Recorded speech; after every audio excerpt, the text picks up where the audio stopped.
Señor presidente de la Real Academia de Medicina de la Comunidad Valenciana, señora directora del Departamento de Biotecnología de la Universidad Politécnica de Valencia y académica correspondiente de la Real Academia de Medicina de la Comunidad Valenciana y que actuará como moderadora de esta jornada, ilustrísimos académicos, profesores, profesoras, alumnos, alumnas, bienvenidos a esta jornada, nuevas aportaciones de la Ingeniería de la Medicina, fruto de un acuerdo de colaboración firmado recientemente, creo que fue un poquito antes del verano, lo firmamos, entre la Real Academia de Medicina y la Universidad Politécnica de Valencia para extender las colaboraciones entre ambas entidades, ¿no? Y como fruto de aquella firma dijimos, pues vamos a empezar con una jornada, con un debate, con una mesa redondas, en el ámbito más genérico que es tecnología, aportaciones de la ingeniería a la medicina. Hoy tenemos unos ponentes, yo creo que personas que saben muy bien de lo que hablan, que tienen una trayectoria muy destacada en no saber, bueno, yo cuando hablo a veces con ellos no sé dónde acaba la medicina y empieza la tecnología, ¿no? Y es un lujo contar con ellos. Para el acto de inauguración le voy a ceder la palabra en primer lugar a la doctora María Antonia Ferrús. Muchísimas gracias. Señor rector magnífico, excelentísimo señor presidente, señoras y señores miembros de la comunidad universitaria y de la Real Academia de Medicina de la Comunidad Valenciana, señoras y señores, estamos muy contentos de poder darles la bienvenida a esta sesión, que realmente esperamos que sea la primera de muchas y cuyo objetivo es hacer evidente, aunque sea de una forma somera y, por supuesto, no exhaustiva, las estrechísimas relaciones que existen en estos momentos entre la ingeniería y la medicina. Como veremos en las diferentes ponencias que vamos a tener el gusto de escuchar, estas relaciones se alcanzan todos los ámbitos de la medicina, el diagnóstico, la terapia, incluso el conocimiento de la etiopatogenia de las enfermedades. En estos momentos no se entendería sin la base tecnológica que ofrecen las diferentes ingenierías, ingeniería química, electrónica, mecánica, informática, la biotecnología. Y de hecho, y desde hace unos pocos años en esta universidad se imparte un grado y un máster en ingeniería biomédica, cuyo director académico también, además, tenemos la fortuna que sea hoy uno de nuestros ponentes. Como ya ha dicho el señor rector, los ponentes de hoy son científicos de altísimo prestigio, ingenieros, personas cuyo trabajo es pionero, cuyas tecnologías en lo que están trabajando son puntera. Creo que es un lujo para nosotros que hayan aceptado, que han tenido la gentileza de aceptar nuestra invitación. Y bueno, en resumen, solo me queda decir que pensamos que esta jornada es una oportunidad extraordinaria y invitarles a que la disfruten. Muchas gracias.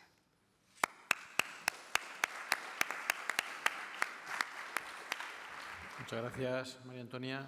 A continuación tiene la palabra el excelentísimo señor presidente de la Real Academia de Medicina de la Comunidad Valenciana, don Antonio Llombart. Muy buenos días a todos ustedes, excelentísimo y magnífico señor rector, miembros de la Junta de Gobierno, directores de grado, amigos, compañeros, ilustrísimos académicos aquí presentes, alumnos, señoras y señores. Debo decir que para la Real Academia de Medicina y Ciencias Afines de la Comunidad Valenciana hoy es un día importante que marca una nueva etapa en las actividades de nuestra institución, haciendo evidente y activo el convenio que en el mes de mayo pasado firmamos las dos instituciones, esta universidad cuya pujanza y cuya vitalidad es conocida no solo en nuestra comunidad, sino en España y con un relieve internacional muy alto, sino también con la comunidad de lo que constituye la Real Academia de Medicina y Ciencias Afines. Yo quería muy brevemente decirles quiénes somos, porque para la mayoría de ustedes, y desde luego para los jóvenes, eso de la Real Academia de Medicina y Ciencias Afines suena algo estrambótico, algo raro. Les digo que estas reales academias empezaron a constituirse en España en el siglo XVIII, es decir, que tenemos, como ven ustedes, una gran antigüedad y eran centros del saber y de difusión del conocimiento. yo creo que es importante que en el siglo XXI hagamos una mirada hacia atrás, hacia lo que es la historia de nuestra propia ciencia y reconozcamos algo de lo que han sido nuestros predecesores. Estas entidades representan la excelencia en diversos campos de las ciencias, de las artes y de las humanidades. Y, por un lado, valores esenciales no solo son sus miembros que en ellos concurren méritos intelectuales y científicos importantes, sino también su estabilidad y, sobre todo, su independencia frente a intereses económicos e intereses políticos. Y fue precisamente Fernando VII, en 1831, quien creó, por instancia de un compañero entonces médico valenciano, el doctor Castelló, el Reglamento General que nos rige y a partir del cual se crearon las academias en toda España, 17 en total. En Valencia se puso en marcha a principios de 1831, es decir, tenemos 185 años de existencia, bastantes, no tantos como la Universidad de Valencia, pero más que la Universidad Politécnica.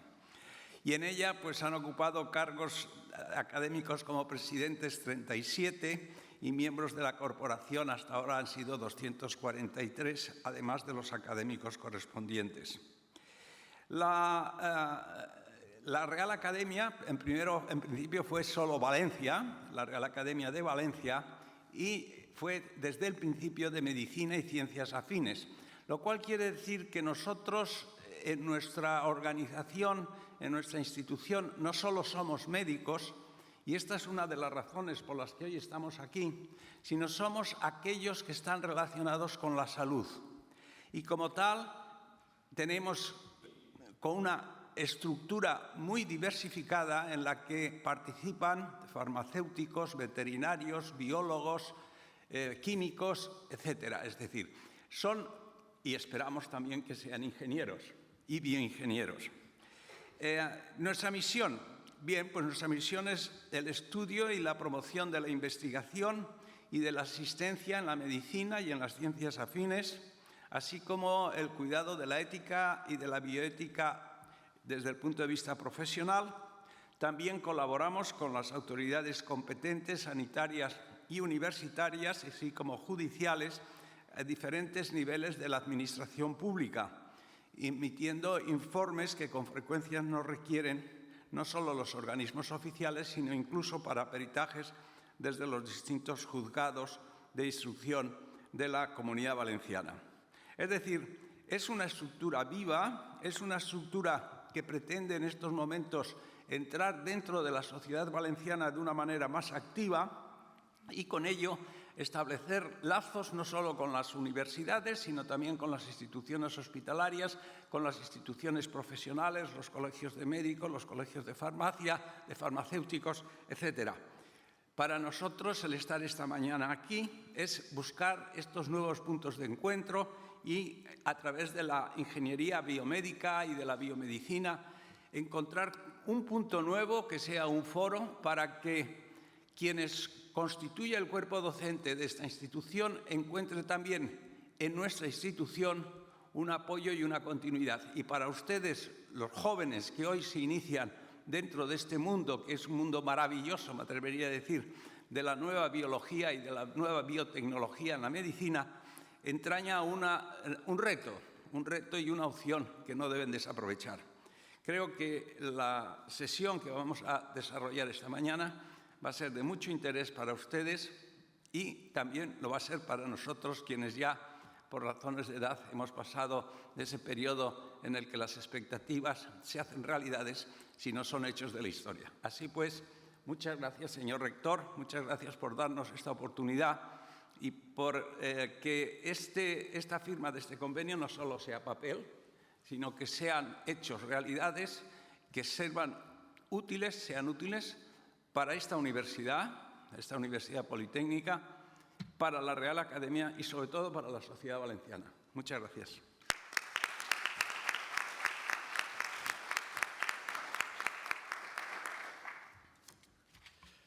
Excelentísimo señor presidente, coordinadora de la jornada, señoras, señores. Bueno, en primer lugar, un agradecimiento a la Real Academia de Medicina de la Comunidad Valenciana por activar estas nuevas vías de colaboración, por la firma de este convenio y por la organización de esta jornada, ¿no? Por reunirnos aquí, también a las personas como María Antonia o Javier, que se han implicado mucho, el profesor Javier Hernández en la organización de este evento, y a nuestros ponentes, ¿no? Que fue, la verdad, llamarlos y enseguida vieron lo positivo que era, ¿no? Esta colaboración con la Real Academia seguro que va a ir a más, es que va a ser fácil, ¿no? ¿Por qué? Pues porque esta universidad, si miramos la actividad que más está creciendo en proyectos de investigación, es en el área de tecnologías para la salud. Es el área que más crece.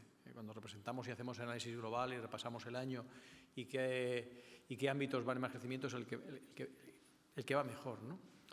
Y en muchos campos, es decir, a veces encuentras compañeros que están aplicando a la salud desde ámbitos que no te esperabas, ¿no?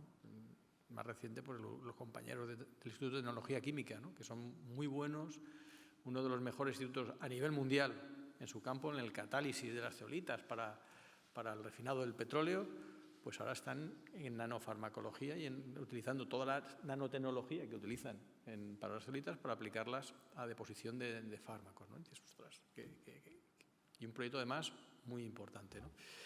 En el área de imagen médica, ¿no? Y ahora pues José María Benlloch nos va a explicar aquí también pues un área que ha despegado y está teniendo unos resultados fascinantes. El modelado, todo lo de Javier como coordinador de nuestra titulación de Ingeniería Biomédica, es la persona que ha puesto en marcha los estudios de Ingeniería Biomédica y una persona que toda su trayectoria desde el Laboratorio Integrado de Bioingeniería, pues los años 80 tal vez que arrancó aquel con el querido José María Ferrero, un líder y una persona muy visionaria, pues pusieron énfasis en hacer ver esto, ¿no? Pero ha crecido en biomateriales, en biomecánica, por supuesto, que tenemos el Instituto de Biomecánica también aquí, nanotecnología, instrumentación, en el sentido más amplio. En definitiva, unos campos que van a facilitar esta relación. Y además me anima ver que una firma similar hicimos hace unos años, ahora en el 2011 o 2012 fue, con el Hospital La Fe para empezar a colaborar, ¿no? Decíamos, oye, es que cuando nos juntamos médicos e ingenieros en esa zona intermedia de dos disciplinas bien asentadas, de una ingeniería en el ámbito que sea en el ámbito industrial, en el ámbito informático, en el ámbito electrónico, en el que sea, junto con la medicina, pues, oye, cuando nos sentamos y dialogamos, vemos, se nos ocurren ideas. Esas ideas a veces las conceptualizamos y las pasamos a un diseño, a un prototipo y salen cosas interesantes. ¿Por qué no avanzamos más en esa colaboración? Y empezamos a colaborar y la colaboración es tan buena que habéis visto que el hospital tiene otro nombre, es Hospital Universitario y Politécnico. Y es el único hospital de España que tiene la palabra Politécnico. Y es porque ellos querían enfatizar eso, que ese hospital, la tecnología para la salud, la imbricación entre los médicos, los ingenieros, que querían hacer gala de ello, ¿no? De hecho, nos ceden allí, creo que son 1.800 metros cuadrados, para que vayamos nosotros, y van estudiantes nuestros, grupos de investigación. Hay 23 grupos activos de colaboración entre grupos de ciencia y tecnología de esta universidad con médicos. Hemos conseguido proyectos muy importantes en el área cardio, en el área de pediatría, en el área de imagen. Bueno, y vamos a dar otro paso más, ¿no? Otro paso más que la directora de la FE nos dice, tenemos que crear una estructura de investigación y empezar también a meternos en vuestros institutos, de tal manera que nuestros médicos puedan ir allí con total libertad y vosotros venir aquí, ¿no? Como venís aquí a los grupos de investigación.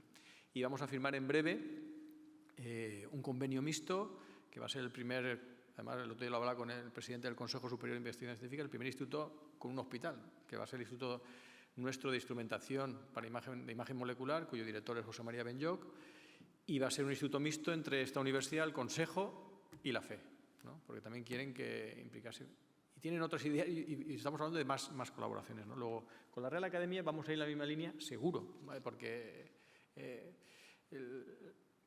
la actividad nos lo va a facilitar mucho y porque tenemos además muchos estudiantes que esa línea les es muy atractiva, ¿no? Y como muestra, deciros que en el día de, creo que hoy han salido nuestros estudiantes a competir en el concurso de biología sintética a nivel mundial, el concurso IGEM, se lo ponéis en la web, están en el MIT, van a competir, el lunes tienen su presentación y todos los años llevamos ya 8 o 10 años mandando un equipo al concurso de biología sintética.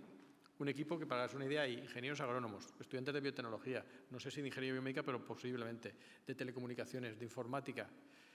Y ahora me decía el decano de Bellas Artes, porque estuvo en la presentación del proyecto, y dice, hay que poner alguno de Bellas Artes, porque ahí también la presentación es muy importante. Y es verdad, la presentación es importante porque tú tienes 20 minutos para expresar un proyecto lo mejor posible, visual, y luego vas enviando unos materiales previamente, ¿no?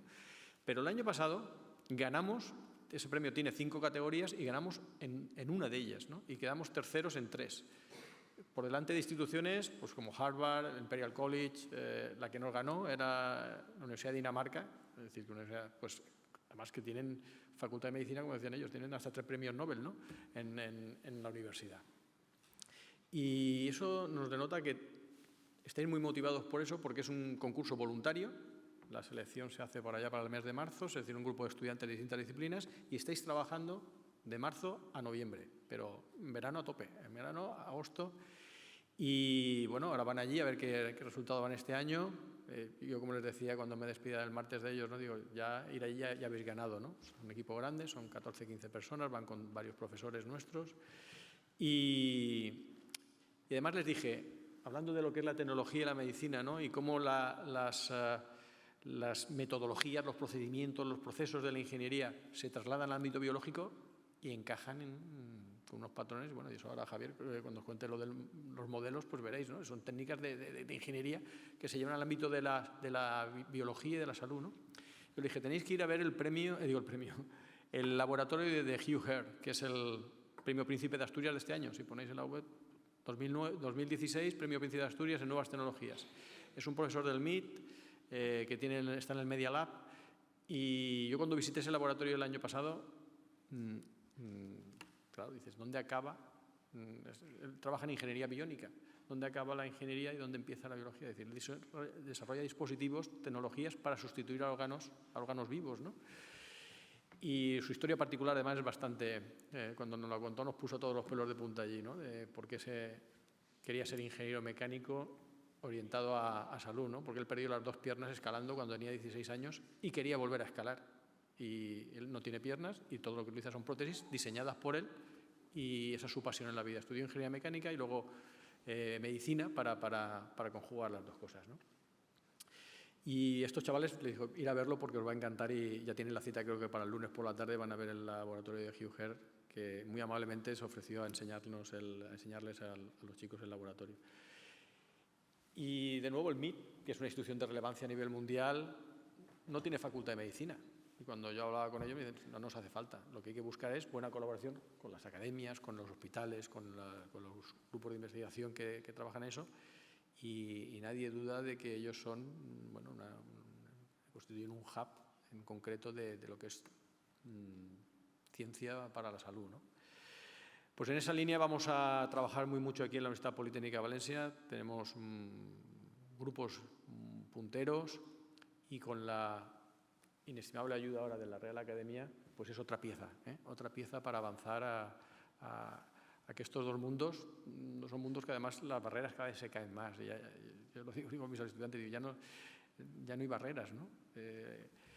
Lo que requiere hoy para hacer un proyecto medio, ya no complejo, es que necesitas personas de muchas disciplinas.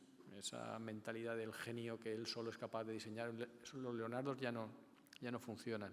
No, hace ya tiempo que no pueden, uno solo no llega a desarrollar proyectos de una envergadura media, sino son equipos interdisciplinares, ¿no? Yo conozco, bueno, en nuestro centro hay personas, tú eres médica, sí, y estás con ingenieros, agrónomos, con químicos, con ingenieros industriales.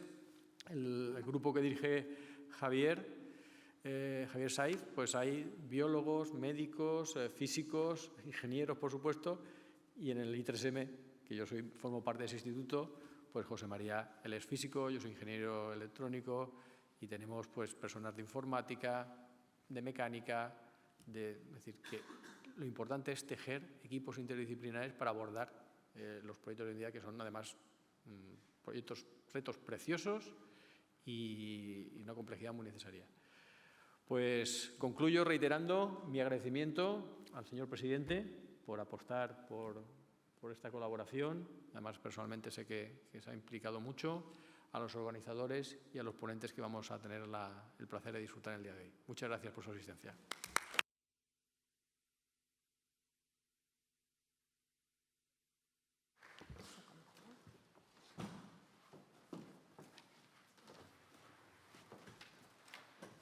¿Tú te quedas, no, María Antonia? Sí, bueno, os acompaño.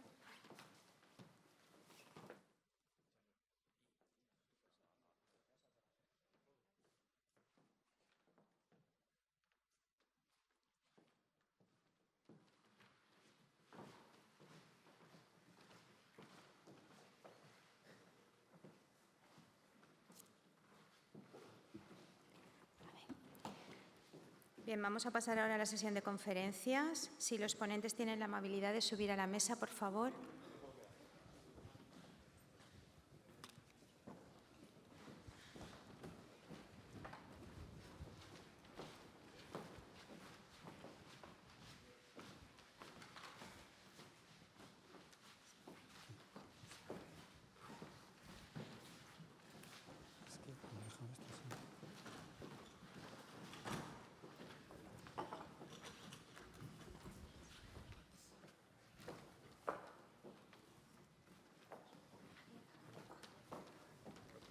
Sí, no te preocupes, no te preocupes.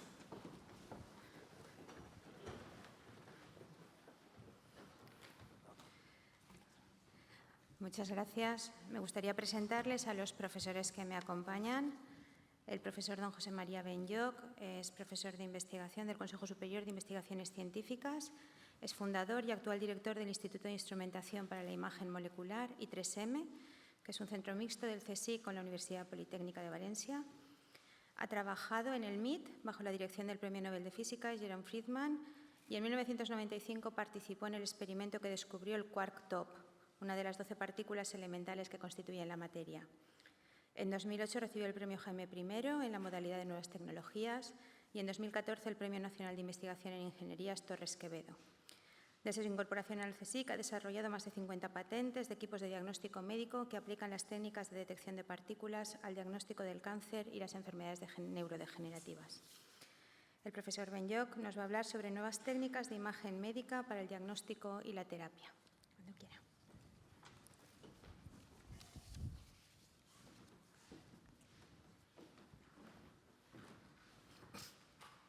Antes que nada, muchas gracias al rector de nuestra universidad y, por supuesto, también al presidente de la Real Academia de Medicina de Valencia, don Antonio Llombart, y a María Antonia Ferrús por invitarme y organizar este acto.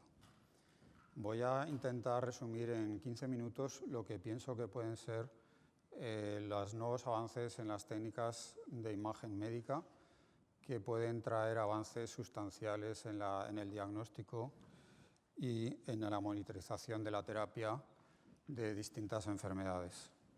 Me voy a centrar en las tres modalidades tradicionales de imagen, en el TAC de rayos X, en la resonancia magnética y en la tomografía por emisión de positrones, y también en las recientes técnicas que tratan de fusionar varias modalidades de imagen. Aunque estamos empezando a hacer precisamente con el Instituto de Tecnología Química imagen también con ultrasonidos mediante nanopartículas magnéticas, una técnica que se conoce como optoacústica, estamos todavía en fases muy preliminares para poder contar nada. Lo que voy a contar está bastante sesgado por lo que nosotros hacemos en el instituto, aunque hablo también de otros avances en los que nosotros, por supuesto, pues no estamos involucrados.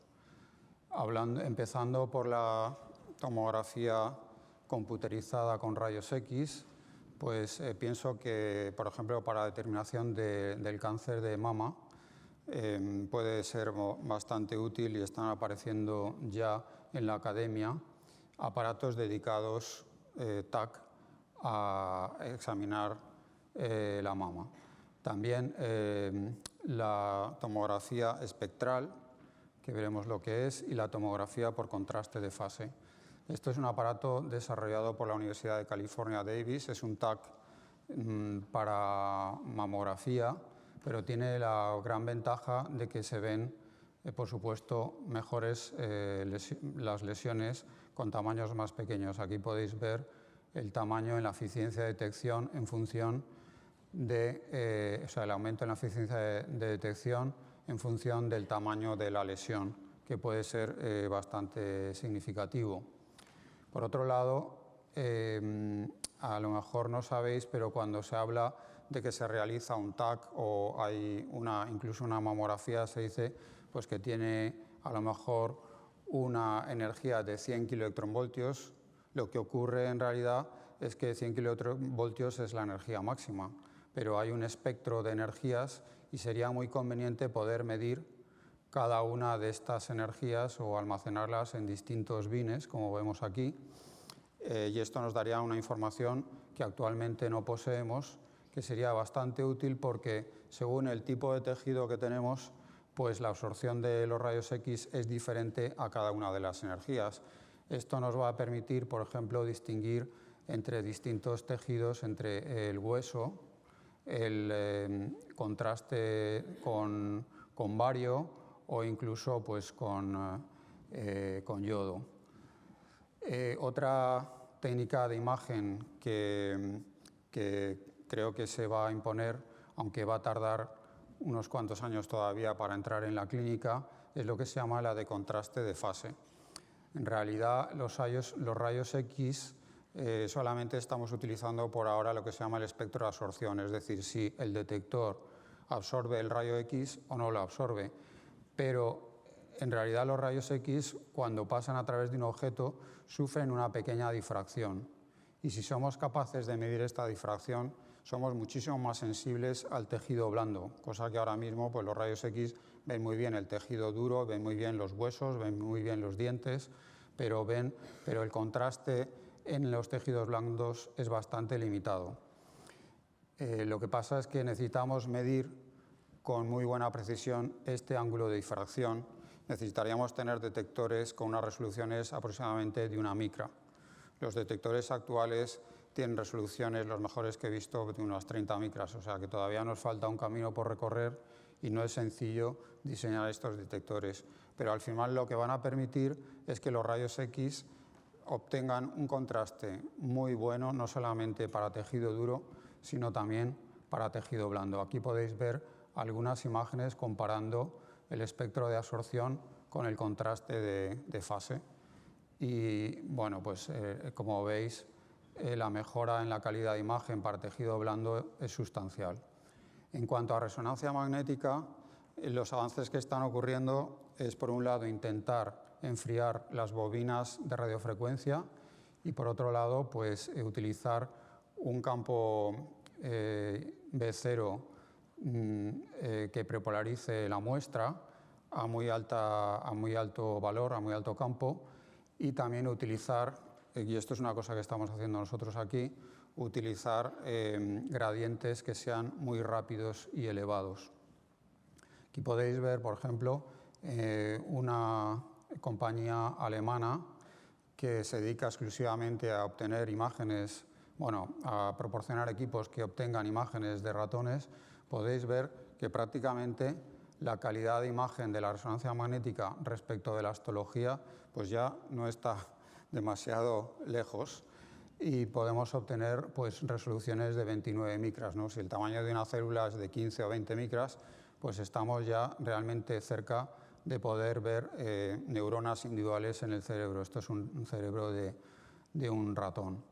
También podemos estudiar con espectroscopía exactamente qué tipo de metabolito en una zona concreta del cerebro pues contiene. Así, por ejemplo, podemos ver el contenido en glutamato pues en el hipocampo y se ve que se disminuye de forma sustancial cuando se realiza ejercicio. El glutamato no es bueno, es una sustancia tóxica para el cerebro y mediante el ejercicio pues, se puede lavar en parte el contenido de glutamato.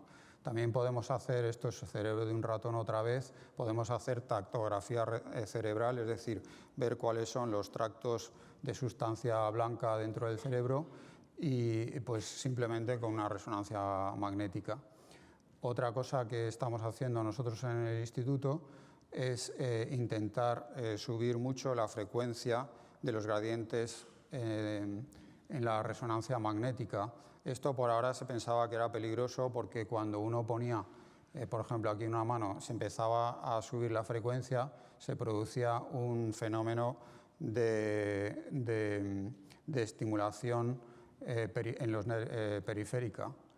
Y bueno, sin embargo, curiosamente, cuando se aumenta más todavía la frecuencia y la fisiología no es sensible a estos gradientes tan rápidos, es como si fuera como ocurre con las bombillas, ¿no?, que cambian a una frecuencia de 50 hercios, que es equivalente a 20 milisegundos. Si vamos más rápido que eso, pues incluso a esa velocidad, no nos estamos dando cuenta de que están parpadeando las bombillas. Pues lo mismo ocurre aquí con la fisiología. Cuando superamos un umbral de frecuencia, pues no somos sensibles al gradiente. Y esto abre un campo nuevo porque nos permite tomar muchísimas más imágenes por segundo. Actualmente estamos trabajando con 1 millón de imágenes por segundo. Y bueno, pues recientemente nos acaban de conceder un proyecto europeo que empieza el 1 de enero para poder avanzar en esta dirección. Esto permite también, al ser muy rápido, poder observar el tejido duro con la resonancia magnética. La resonancia magnética se le conoce por su calidad de imagen en el tejido blando, pero no proporciona ninguna información en los tejidos duros, justamente lo contrario que los rayos X. Sin embargo, bueno, pues hay algunos artículos que sugieren que los rayos X de los dentistas podrían ser peligrosos en cuanto que podrían inducir tumores. Una resonancia magnética normal, los dientes los ve como si fuera exactamente igual que el aire, los ve completamente negros, y la mayoría de los radiólogos te dirán que pues los dientes no emiten señal o los huesos no emiten señal. Si están dentro del organismo sí que emiten señal, lo que pasa es que esta señal es débil y muy rápida. Entonces, con esta tecnología tan rápida que hemos desarrollado, sí que podemos ver los dientes, incluso ver partes que no ve los rayos X. Y bueno, pues ahora mismo pues, vamos a desarrollar una resonancia magnética para los dentistas. Respecto del PET, pues este es un aparato que desarrollamos ya hace algunos años en un proyecto europeo y que bueno, pues que se empieza a ver la utilidad. Por desgracia, cuando el tejido de la mama es denso, es muy denso, para mama densa, pues hay muchas lesiones que no se ven. No voy a decir la cifra que me ha aportado recientemente desde la Mayo Clinic porque es para ponerse los pelos de punta, pero realmente insuficiente la mamografía de rayos X en el caso de mama densa. Sin embargo, pues nosotros, igual que también la resonancia, vemos todos los defectos. Nosotros tenemos, sin embargo, una ventaja respecto a la resonancia, y es que la resonancia, con contraste de gadolínio, aparte de que es tóxico, produce o visualiza muchas lesiones que luego resultan no serlo. Aquí, por ejemplo, podéis ver con resonancia magnética 3 lesiones y aquí solamente vemos una, y resulta que después de realizar las biopsias la única lesión era la que habíamos determinado nosotros con nuestro aparato.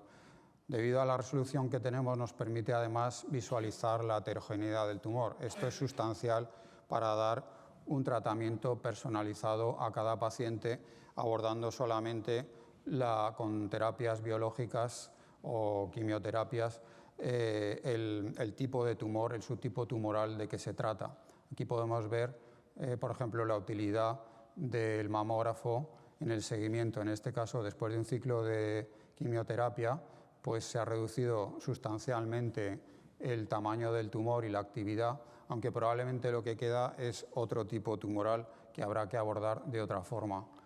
Esto es un póster reciente de la Mayo Clinic en Estados Unidos, donde dice que nosotros con el mamógrafo pues, vemos lesiones que no ven otros aparatos, que realmente son lesiones. Podemos detectar antes y mejor muchos tumores mamarios.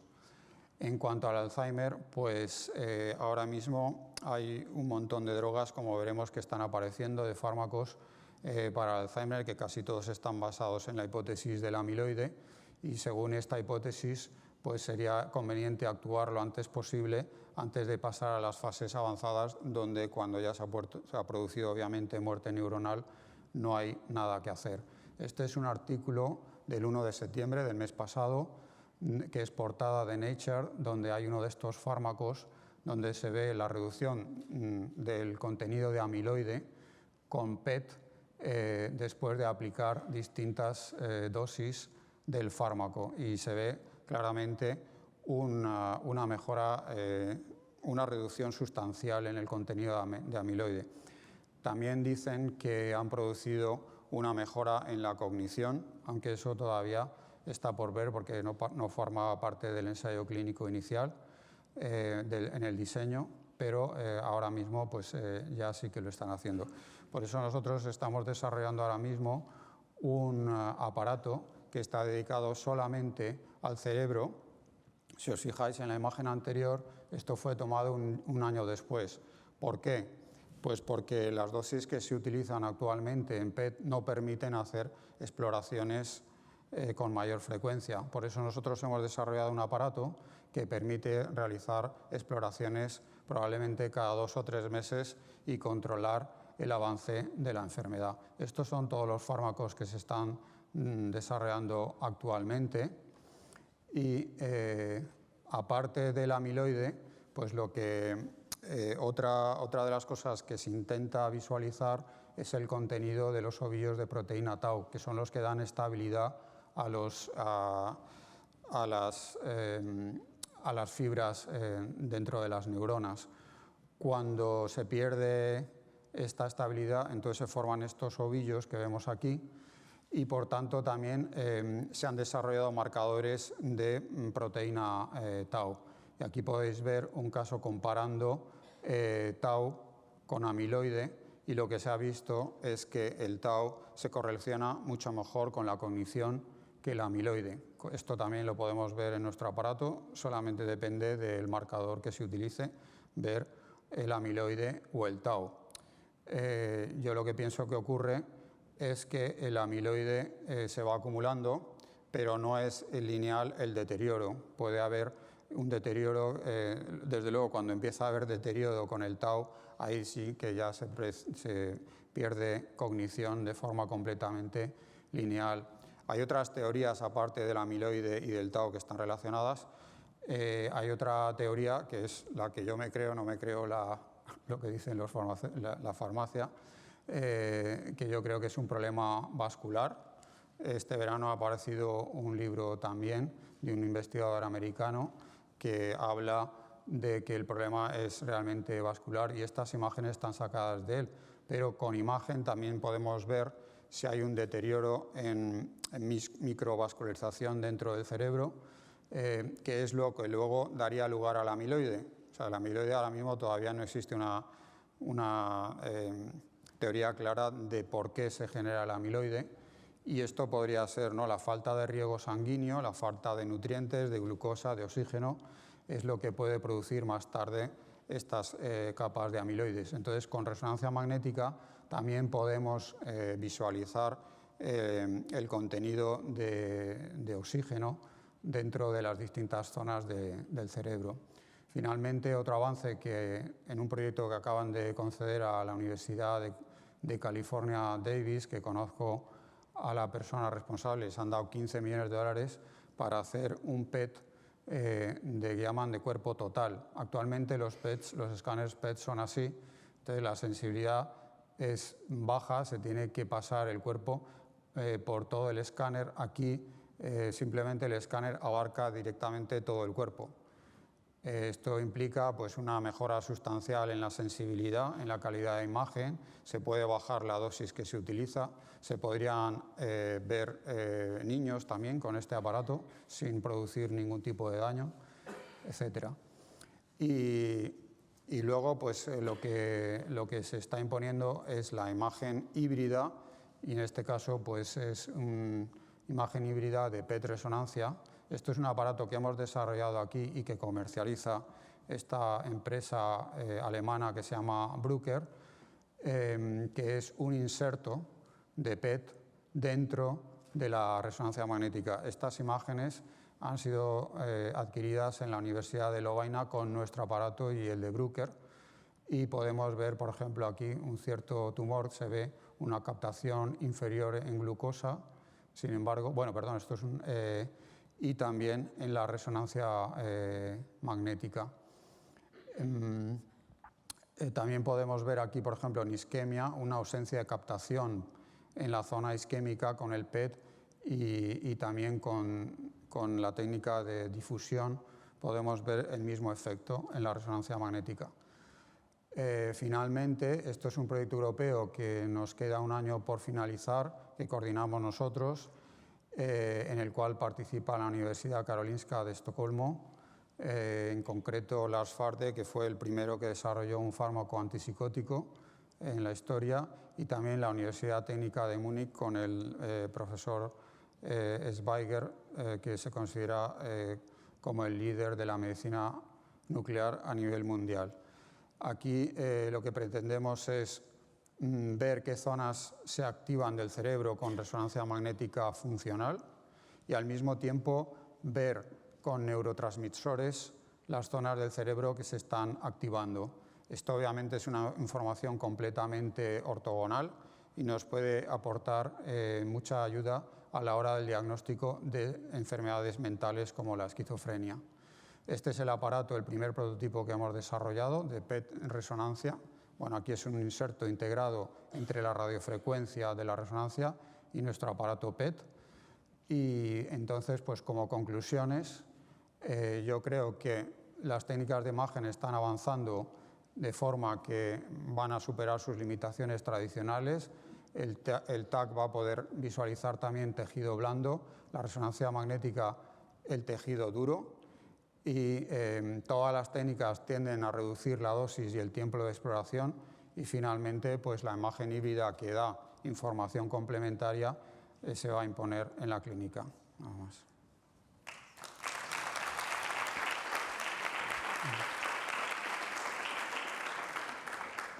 Muchas gracias. Bien, si les parece oportuno, abriremos un turno de preguntas al final de las 3 exposiciones y podremos debatir y comentar todo lo que se nos ha ido presentando. Muchísimas gracias, doctor Beñoch. La siguiente ponencia nos la va a presentar el profesor don Francisco Javier Saiz Rodríguez. El profesor Saiz es doctor ingeniero industrial y catedrático de esta universidad del área de tecnología electrónica en el Departamento de Ingeniería Electrónica de esta universidad, de la UPV. Su investigación se centra en el desarrollo de modelos para simular arritmias cardíacas, así como de diferentes terapias que habitualmente se utilizan para su tratamiento. En la actualidad, el profesor Saiz es responsable del Centro de Investigación e Innovación en Bioingeniería de la UPV y coordina el microclúster sobre investigación en medicina personalizada de esta universidad. Es también, como hemos dicho antes, el director académico del grado en Ingeniería Biomédica y del máster también en Ingeniería Biomédica, y es vicepresidente de la Sociedad Española en Ingeniería Biomédica. Cuando quiera, gracias.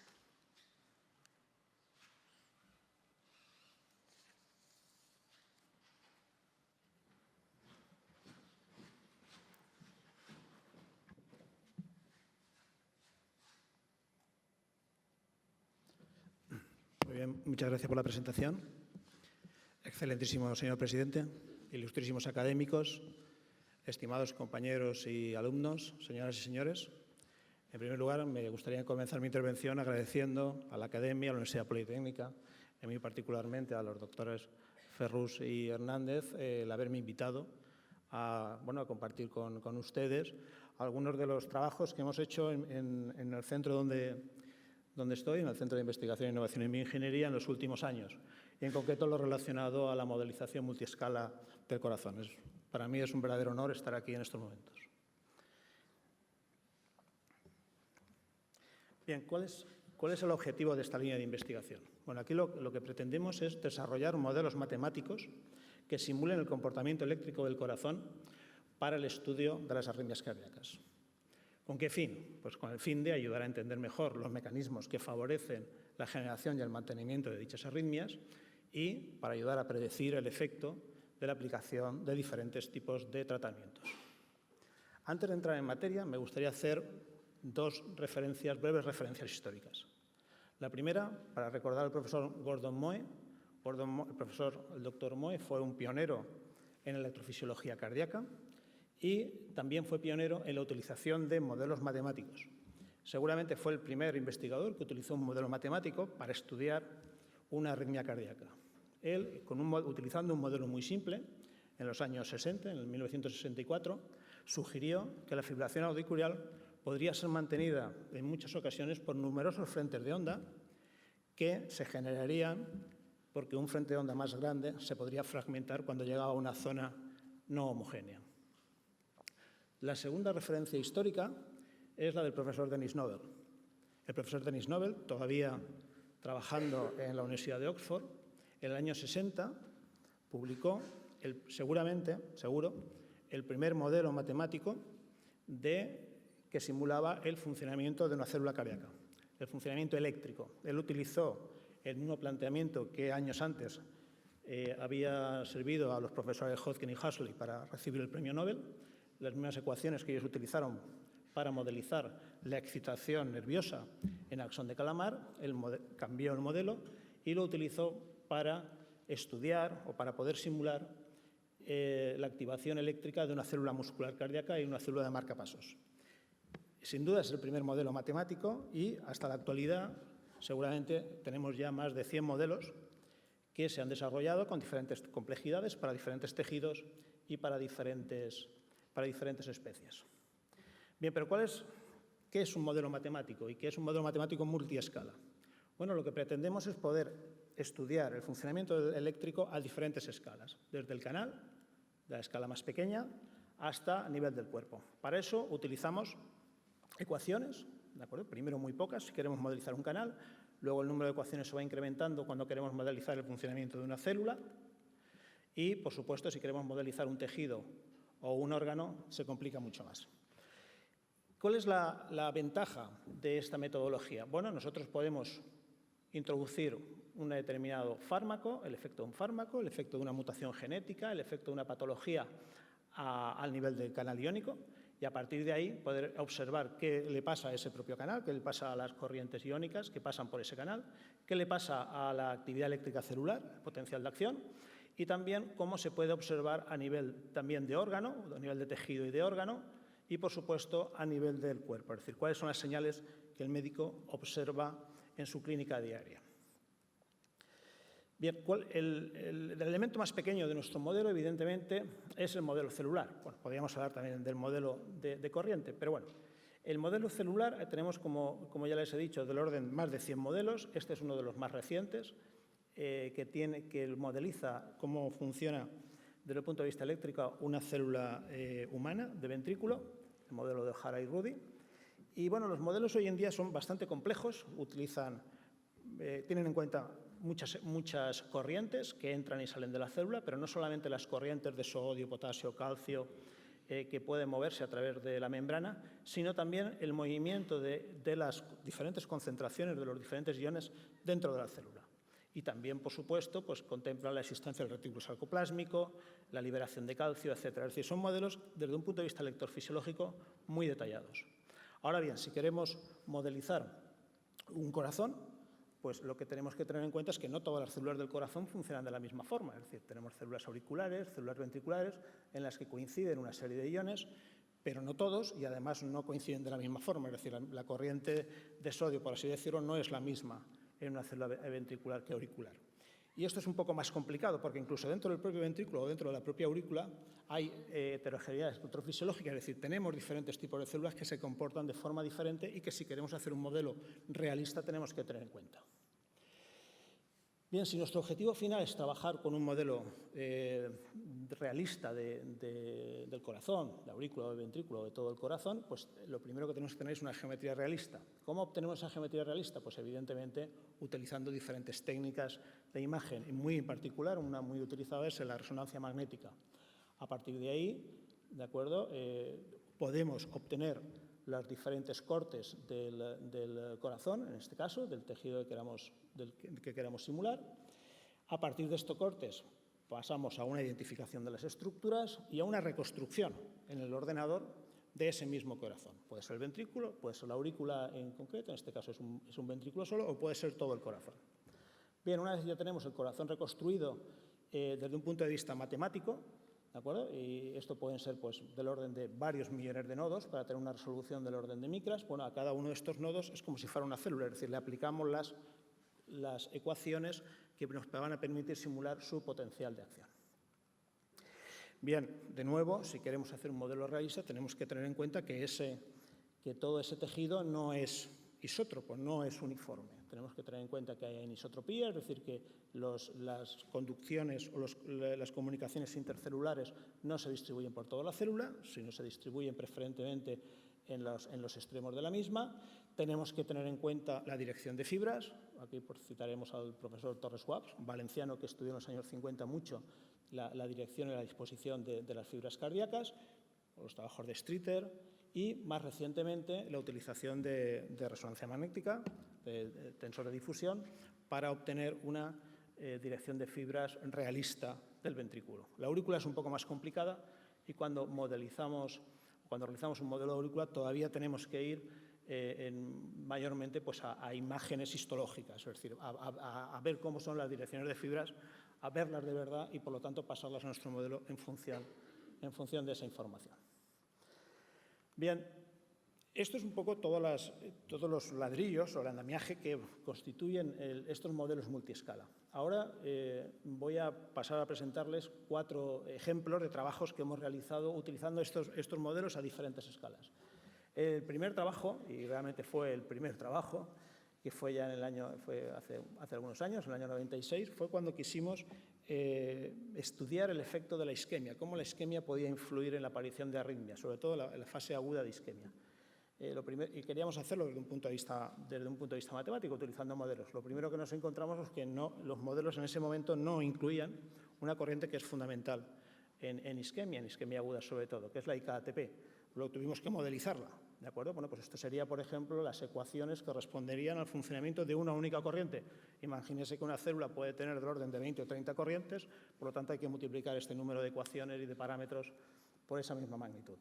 Bueno, pues utilizando un modelo muy simple e introduciéndolo en una célula, pues pudimos observar cómo el potencial de acción evidentemente se reducía cuando se abría la corriente de IK-ATP y además algo también bastante interesante es que hace falta que abran muy pocos canales de IK-ATP para producir ese acortamiento. Este trabajo fue liderado por mi compañero José María Ferrero. A lo largo de los años hemos trabajado mucho en isquemia, en diferentes fases, y ahora últimamente, aunque todavía no tenemos unos resultados muy claros, lo que estamos muy interesados es en estudiar el efecto o la influencia de los canales de conducción lenta en la aparición de arritmias.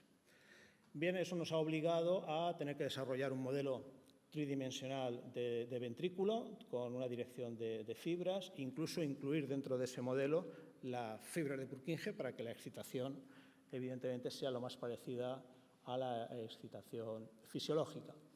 Bien, nuestro modelo también estamos introduciendo escaras a partir de imágenes también que nos proporcionan nuestros colaboradores, en este caso médicos del Hospital Clínico de Valencia, y con esto conseguimos un modelo de ventrículo con una zona de escaras.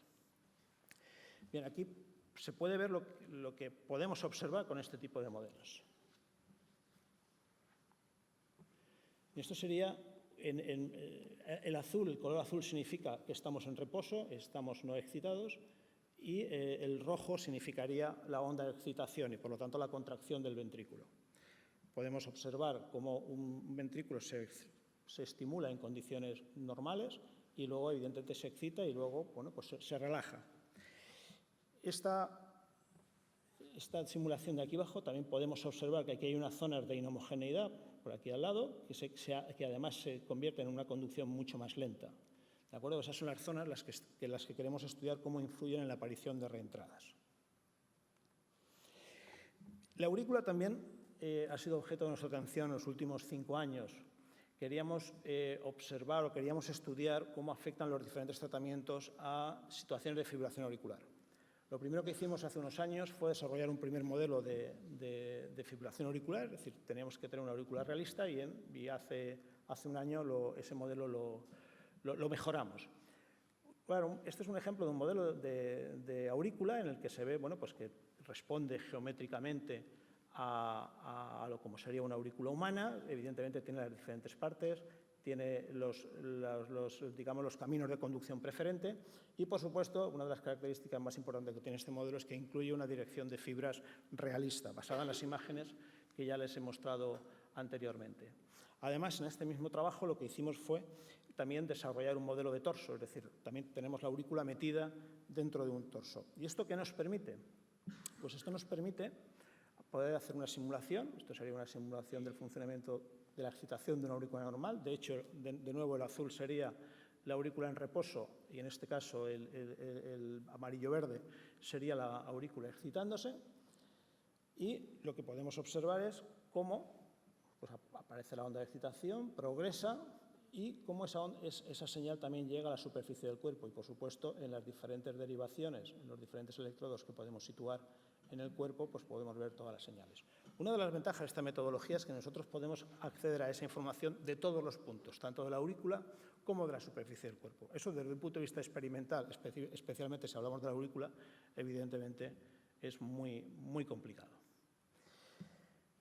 Bien, hemos visto una aurícula excitándose en condiciones normales, pero ese mismo paciente virtual, esa misma aurícula virtual, si nosotros aplicamos un foco ectópico en determinado punto, de vez en cuando, si acertamos con las condiciones, pues empieza a generar una propagación que ya no es una propagación uniforme.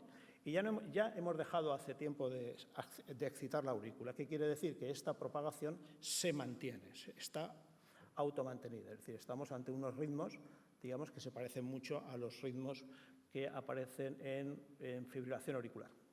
Bueno, como les decía, tenemos acceso a todos los puntos, a los electrogramas en todos los puntos de la aurícula. Los médicos, los electrofisiólogos acceden a esa información para dirigir una intervención, por ejemplo, de ablación por radiofrecuencia, pero evidentemente pueden acceder a unas decenas o cientos de puntos, pero no a toda la información de una aurícula, sería impracticable.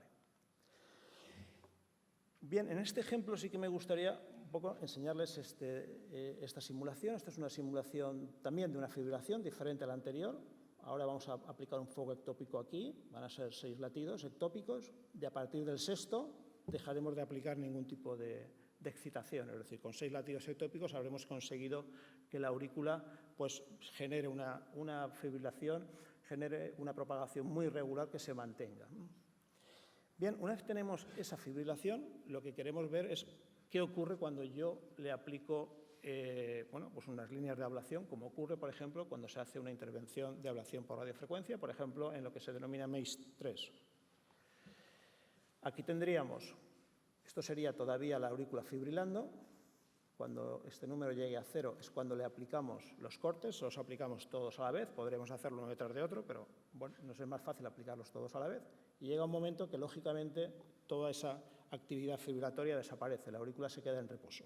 Es decir, esta intervención quirúrgica, esta compartimentalización de la aurícula ha conseguido parar la arritmia. Bien, esta otra simulación es el mismo paciente con la misma fibrilación exactamente. Y ahora vamos a cambiar un poco el protocolo, vamos a cambiar el patrón de ablación. Vamos a hacer un patrón que se llama MACE parcial izquierdo. Y en este caso no ha sido suficiente y no hemos podido parar la fibrilación. Entonces la fibrilación se ha convertido en una reentrada mucho más regular. Bien, con este tipo de pacientes virtuales podemos realizar todos estos tipos de ensayos. Bien, el último ejemplo que quería presentarles también es un área que nos interesa mucho bueno, pues en los últimos 5 años, bastante, que es la utilización de este modelo para predecir la cardiotoxicidad de fármacos. Bien, el objetivo es simular el efecto de fármacos, ¿de acuerdo? En este caso en concreto sobre el QT, ¿de acuerdo? ¿Por qué sobre el QT? Bueno, pues porque ese efecto sobre el QT es lo que hace que muchos fármacos ni siquiera lleguen a salir al mercado, sean descartados antes de salir al mercado. Y lo que ocurre en la realidad es que el criterio que están utilizando las empresas farmacéuticas para descartar los fármacos está siendo positivo por el hecho de que pocos fármacos, digamos, no seguros llegan al mercado, pero está siendo negativo desde el punto de vista de que muchos fármacos que podrían salir al mercado no salen al mercado, pudiendo ser seguros para salir al mercado. Bien, eso lo que nos dice es que digamos, el método que se está utilizando en este momento pues, es manifiestamente mejorable. Bueno, la idea nuestra, y la de otros grupos, por otra parte, es bueno, pues la de simular un tejido, en este caso de una forma bastante simple. Nosotros lo que hacemos es simular bueno, pues un segmento transmural, ¿de acuerdo?, de la pared del miocardio. Bueno, simulando este efecto, somos capaces de observar tanto un potencial de acción de cualquiera de estas células de este segmento, como pues, algo que se parece a un ECG. Nosotros le llamamos pseudo-ECG. ¿De acuerdo? Pero sí que nos da una idea, ¿de acuerdo?, de cómo se mueve ese QT.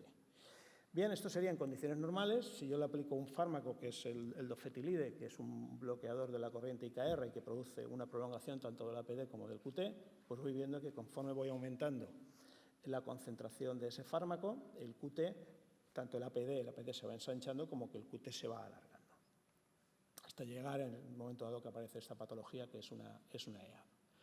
Bien, nosotros lo que hemos hecho ha sido utilizar esta metodología y realizar cientos de miles de simulaciones para conseguir una matriz tridimensional, ¿de acuerdo?, que está ahora siendo testeada por unas empresas farmacéuticas en las que colaboramos en un proyecto europeo. La idea de esta matriz es sacar de aquí un biomarcador, un indicador, de forma que ellos, con una molécula en fases muy tempranas del desarrollo y con unas características de esa molécula, poder entrar en esta matriz y esta matriz ya que les diga de una forma muy temprana las probabilidades que tienen de que ese fármaco o esa molécula, si le desarrollan un fármaco, pueda ser un fármaco seguro o no. Bueno, hay que decir que esto que yo les estoy hablando no es una idea solo nuestra,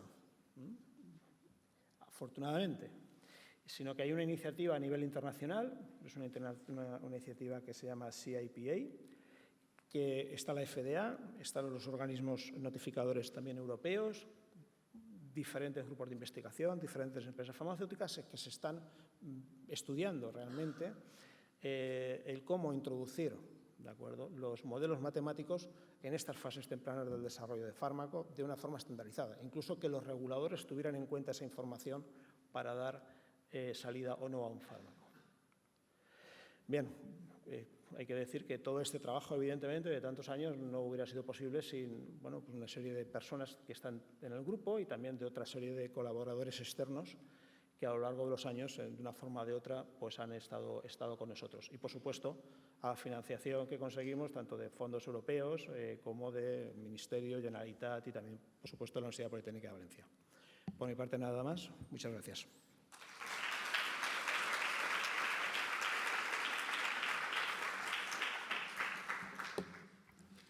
Muchísimas gracias, profesor Saiz. A continuación, el profesor don Javier Hernández Zaba nos va a hablar sobre biopelículas microbianas en las infecciones humanas. El profesor Hernández es doctor en farmacia y catedrático de microbiología en nuestro Departamento de Biotecnología de la Universidad Politécnica. Se ha dedicado durante toda su carrera investigadora al campo de la seguridad alimentaria, concretamente a la detección, caracterización y seguimiento de bacterias patógenas que pueden ser transmitidas por los alimentos, especialmente mediante métodos de biología molecular. Ha sido responsable de numerosos proyectos de investigación financiados tanto con fondos públicos como privados y es asesor de un gran número de empresas, colaborando también con la Consellería de Sanitat de la Generalitat Valenciana para investigar la presencia de distintos microorganismos patógenos en aguas y alimentos. También ha sido consultor de la Comisión Internacional para la Determinación de Criterios Microbiológicos en Alimentos. Su trayectoria académica y profesional fue reconocida por la Real Academia de Medicina de la Comunidad Valenciana en el año 2006 y en la actualidad es académico de número de la misma. Ha sido además el impulsor y co-coordinador de esta jornada que estamos celebrando. Cuando quiera. Gracias. Excelentísimo señor presidente de la Real Academia de Medicina y Ciencias Afines de la Comunidad Valenciana, ilustrísima señora académica, ilustrísimos señores académicos, miembros de la comunidad universitaria, señoras y señores. Quisiera en esta primera sesión conjunta entre la Universidad Politécnica y la Real Academia de Medicina, nombrar a los dos primeros directores del Departamento de Biotecnología de esta universidad, dos ilustres catedráticos que, en su calidad también de académicos de número, participaron activamente en numerosas sesiones de esta insigne y, como ha dicho anteriormente el señor presidente, casi bicentenaria institución. Me refiero a los profesores don Eduardo Primo Llúfera y don Enrique Hernández Jiménez. Bien, cuando decidí elegir el tema de biopelículas microbianas en las infecciones humanas, más que nada estaba pensando en un tema divulgativo para poner de manifiesto el enorme problema que constituyen este tipo de circunstancias. Circunstancias que, como veremos ahora al final, solamente se podrán resolver no únicamente con la ayuda de la clase médica, sino que también deberán participar otros profesionales, ingenieros, biotecnólogos, etc. Hace ya prácticamente 350 años que un holandés, Leeuwenhoek, descubrió el mundo microbiano con esos microscopios rudimentarios, como este que vemos ahí arriba, que él mismo se fabricaba. Fue el primero en observar los microorganismos, la gran mayoría de los microorganismos, en una gran diversidad de hábitats e incluso en su propia placa dental. Concretamente, intentó tratar con ácido acético, eliminar esa placa que se le formaba en su dentadura postiza y efectivamente no lo pudo conseguir. No lo pudo conseguir porque únicamente atacaba el acético a aquellas bacterias planctónicas, aquellas bacterias de libre flotación. Hoy se sabe, sin que en su momento Leeuwenhoek fuera capaz de explicarlo, que fue el primer descubridor de lo que hoy conocemos como biopelícula. A finales del siglo XIX, los trabajos de Pasteur y Koch desarrollaron unas nuevas técnicas de cultivo y aislamiento de los microorganismos. Hasta entonces, el problema había quedado en una especie de bypass.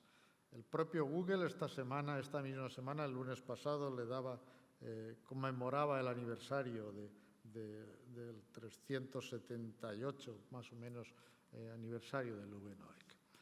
Bien, prácticamente el concepto de biopelícula nace a finales de los años 80 y sobre todo en la década de los 90, cuando un canadiense, Bill Costerton, observa que hay muchos más microorganismos adheridos a superficies, se denominan sésiles, que los que se encuentran flotando libremente, los planctónicos, que eran los que hasta ese momento conocíamos los microbiólogos en base a los estudios de Koch de finales del siglo XIX.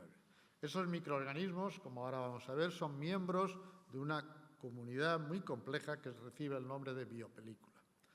Hemos avanzado mucho en el conocimiento de las biopelículas, fundamentalmente debido al desarrollo de la microscopía confocal láser de barrido, que permite observar, como vemos ahí en esa imagen, obtener imágenes tridimensionales y poder estudiar las biopelículas in situ, de manera que en función de la profundidad a la cual se encuentran las células podemos ver, según los colorantes que utilicemos, de unos colores u otros. Y también se ha profundizado mucho debido a la investigación en los genes que se encuentran involucrados, como vamos a ver, en la adhesión de las bacterias a las superficies y en los genes responsables de la formación de la biopelícula. De manera que hoy ya tenemos una definición consensuada por toda la comunidad científica.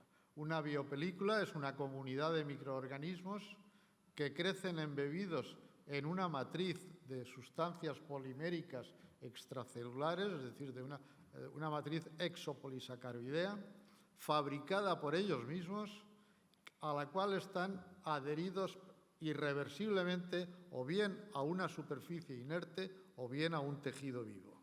Y además, en base a estos últimos conocimientos que decíamos, exhiben un fenotipo alterado en relación con su velocidad de crecimiento y a su transcripción génica. Por lo tanto, hoy en día toda la comunidad científica reconoce que la biopelícula es la forma típica de crecimiento de los microorganismos, la forma por defecto. Cualquier bacteria puede dar lugar a una biopelícula siempre y cuando encuentre una superficie, nutrientes y agua. Y viceversa, cualquier superficie puede ser susceptible de ser colonizada por bacterias y en ellas formar la biopelícula.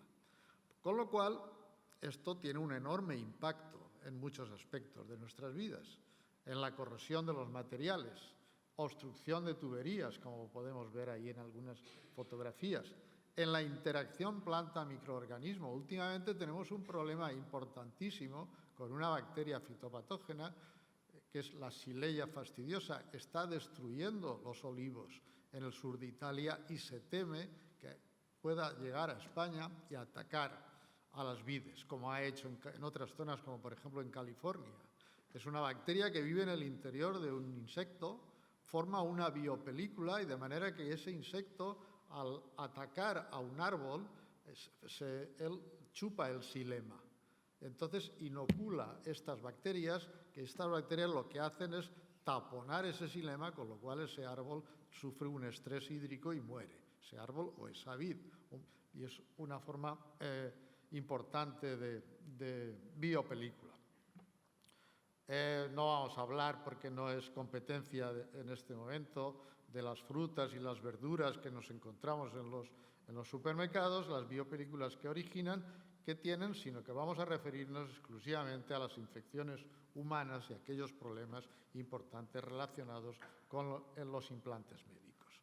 Básicamente, ¿cómo se forma una biopelícula? Una biopelícula necesita voy a ver si soy capaz de apuntar, no.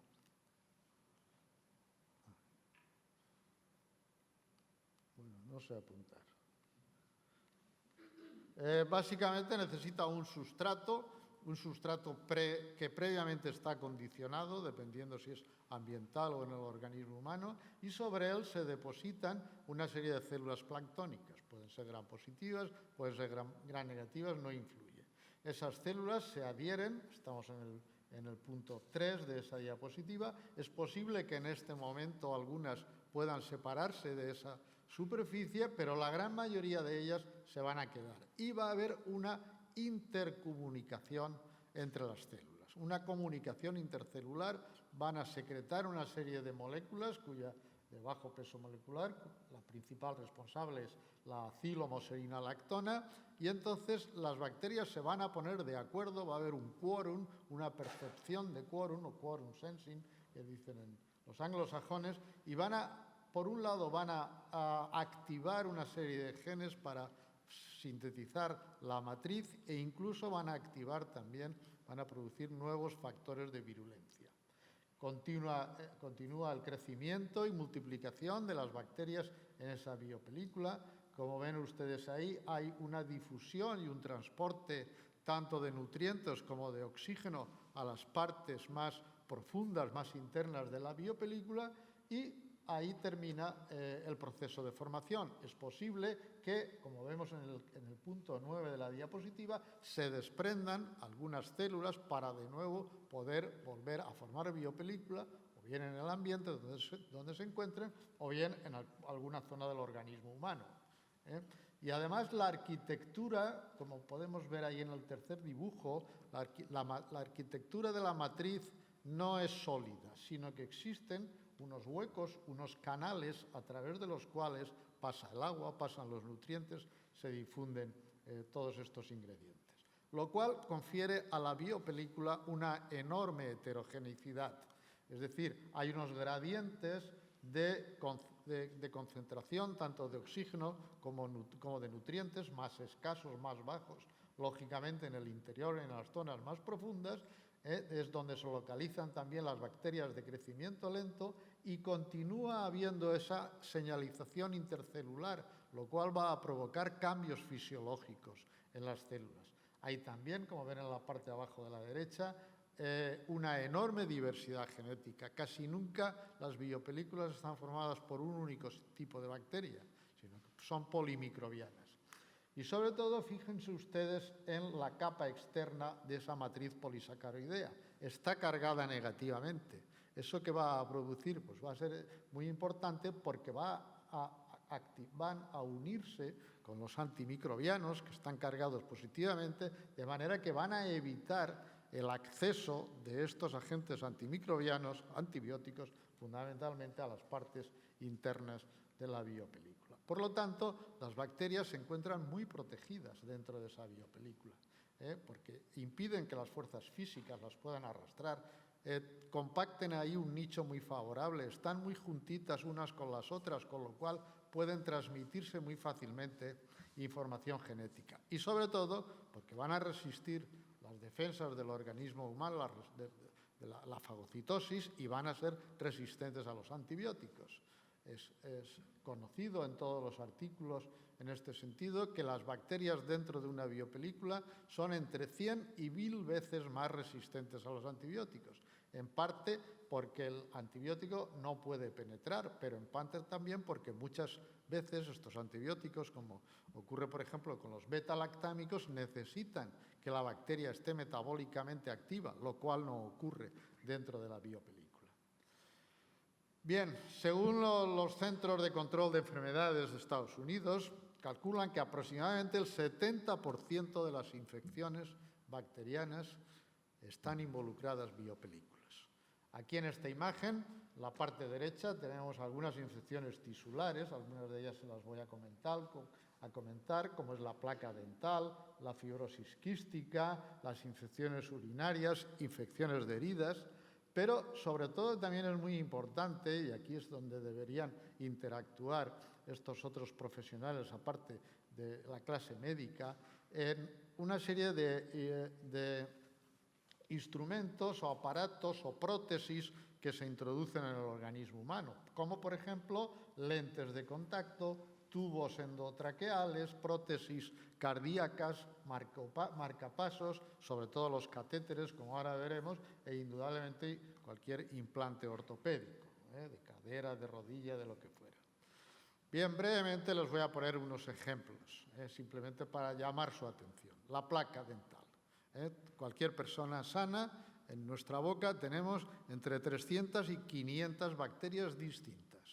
Si no guardamos las medidas higiénicas adecuadas, es posible que se forme esa película amarillenta que vemos ahí tan fea en la diapositiva y que además, si esa biopelícula no se elimina, pues podrá causar inflamación y la cosa derivará en una caries y en una gingivitis o periodontitis. La fibrosis quística es una enfermedad genética, que se caracteriza por una producción elevada de moco, de secreciones pulmonares muy espesas en los pulmones. Por lo tanto, eso favorece, estimula, predispone a que se produzca una colonización bacteriana y que se desarrolle una biopelícula. Y entonces estas bacterias, como la Pseudomonas aeruginosa, es capaz de colonizar, llegar a los pulmones y tiene un gran porcentaje de mortalidad en la fibrosis quística, porque entre otras cosas desarrollan resistencias a los antibióticos. Igualmente puede ocurrir una endocarditis, es decir, la formación de biopelículas sobre los componentes de cualquier válvula cardíaca o cualquier tejido adyacente. Los ojos, cualquier lente intraocular, cualquier tipo de material que se emplee en la cirugía de la retina puede originar biopelículas. Incluso se dice que el 80% de los estuches donde se guardan las lentes de contacto albergan biopelículas, que indudablemente pueden causar infección ocular. Pero sin duda alguna el capítulo más importante lo constituyen las que hasta hace poco denominábamos infecciones nosocomiales y ahora recomiendan llamarles infecciones asociadas a la asistencia sanitaria, un nombre más complicado pero que lo tendremos que aceptar. Son infecciones locales o sistémicas que se adquieren cuando accedemos a un recinto sanitario, bien sea un hospital o bien sea un centro de salud. Según la OMS, En los Estados Unidos se producen 1.700.000 afectados, pacientes afectados por una infección nosocomial. Eso equivale prácticamente al 5% de pacientes hospitalizados. En Europa, lógicamente, la cifra es más alta porque la población es más alta, si bien el porcentaje es un pelín superior, un 7%. Estos porcentajes, indudablemente, en los países con pocos recursos son mucho más elevados, del orden de 15%. Y otra cosa distinta son las unidades de cuidados intensivos. Ahí prácticamente de cada 3 personas que son atendidas en una unidad de cuidados intensivos, una adquiere al menos una infección nosocomial. Este es el último estudio que se ha hecho en nuestro país, en el año 2015, distribución de la prevalencia total de infecciones nosocomiales en los hospitales. Se han escogido 277 hospitales con un total de 57.000 pacientes y más de 4.600, es decir, una prevalencia equivalente al 8% de los pacientes que han acudido al hospital han adquirido una infección nosocomial. Y como vemos, esas infecciones nosocomiales, la gran mayoría, prácticamente el 80% de ellas, corresponden a estos 4 tipos que les voy ahora a poner un ejemplo cada uno de ellos. Infecciones de tipo urinario, sobre todo por la implantación de catéteres, infecciones respiratorias, infecciones debidas a heridas quirúrgicas o bacteriemias. De todos es conocido que en cualquier centro sanitario se utilizan catéteres. Catéteres, unos son centrales, que son los que se implantan en la yugular o en la femoral, en venas grandes, pero sobre todo catéteres periféricos, que son los que se colocan, se insertan en la parte baja del brazo o en el dorso de la mano. Pues bien, el catéter es muy fácil de contaminar, o bien por su superficie externa, es una contaminación extraluminal con los propios microorganismos que constituyen la biota normal de la piel del enfermo, o una contaminación intraluminal por el interior del catéter, porque se transfieren microorganismos desde cualquier personal sanitario hasta el conector, con la consiguiente colonización. Pues bien, para que tengamos una idea, en los Estados Unidos se colocan al año más de 300 millones de catéteres, la gran mayoría de ellos periféricos. Normalmente la complicación más usual es una flebitis, es decir, una inflamación del vaso donde se ha insertado el catéter y que sí, desde luego, puede conducir a la aparición de una infección. Catéteres centrales se insertan muchos menos, 5 millones, pero se calcula que entre el 12 y el 25% de estos catéteres pueden estar colonizados por microorganismos formando biopelículas con una mortalidad elevada, con una mortalidad entre un 3 y un 8% de esos pacientes. Sí, aproximadamente el 60% de estas infecciones nosocomiales se deben al uso de catéteres intravenosos, bien centrales o periféricos. Entre ellas, como veíamos en esa gráfica, están las bacteriemias. La bacteriemia es la invasión del torrente circulatorio por parte de las bacterias. Dado que los catéteres están en contacto con la sangre hay cantidad de proteínas que pueden acondicionar el catéter, de manera que en muy pocos días, en 3 días máximo, se produce la biopelícula, se produce la colonización. Hay ciertos materiales como la silicona o el látex que son más fáciles de que se colonicen y se formen biopelículas que en otros, como por ejemplo el titanio o el acero inoxidable. Hoy en día ya se emplean catéteres impregnados con ciertos desinfectantes o antisépticos, como la clorhexidina o la sulfadiazina de plata, e incluso con algún antibiótico también para evitar la aparición de biopelículas. Sin duda, otro ejemplo de los que veíamos antes importantes son las neumonías asociadas a una ventilación mecánica. En muchos pacientes se les inserta un tubo endotraqueal. Esos tubos endotraqueales pueden acumularse el moco del paciente, que es una defensa que tiene el organismo ante un agente extraño, y puede formar biopelículas que pueden llegar a alcanzar los pulmones, de manera que ese paciente al cabo de 2 o 3 días adquiere una pulmonía. son enormemente peligrosos y aumentan considerablemente el riesgo de neumonía. Casi termino ya. Nos quedan por hablar de las infecciones urinarias. Las infecciones del tracto urinario son las más abundantes dentro de estas nosocomiales y generalmente se adquieren al implantar catéteres.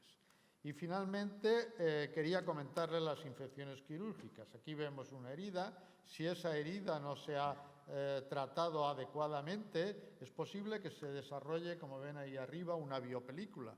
Y si se desarrolla una biopelícula, esa herida aguda puede no curarse y progresar hacia una infección crónica, lo cual agravaría la situación.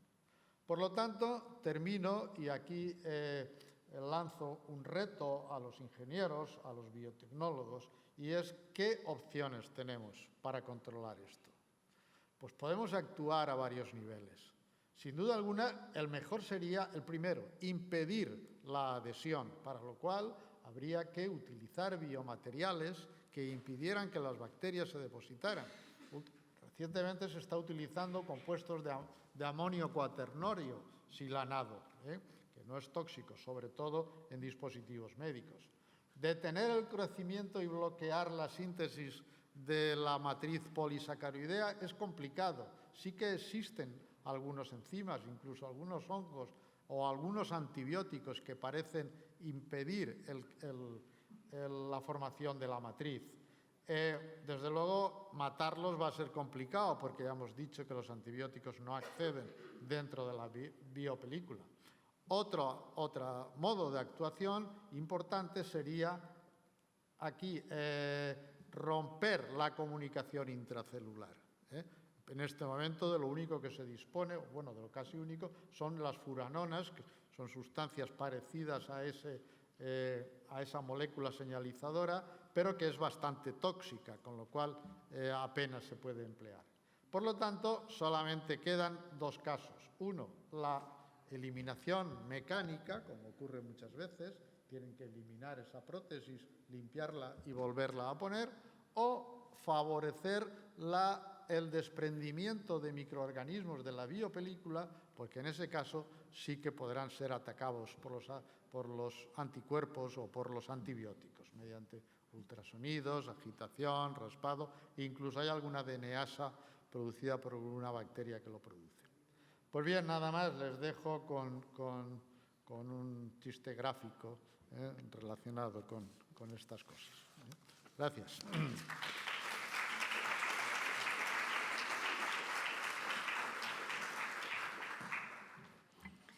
Muchísimas gracias. Bien, después de estas ponencias, que yo creo que nos han dado una imagen bastante buena de lo amplio que es el campo donde se unen ingeniería y medicina, pasamos al turno de preguntas. Si hay en la sala alguien que quiera hacer algún comentario, alguno de los ponentes, alguna pregunta, alguna aclaración, levanta la mano y le pasaremos el micrófono.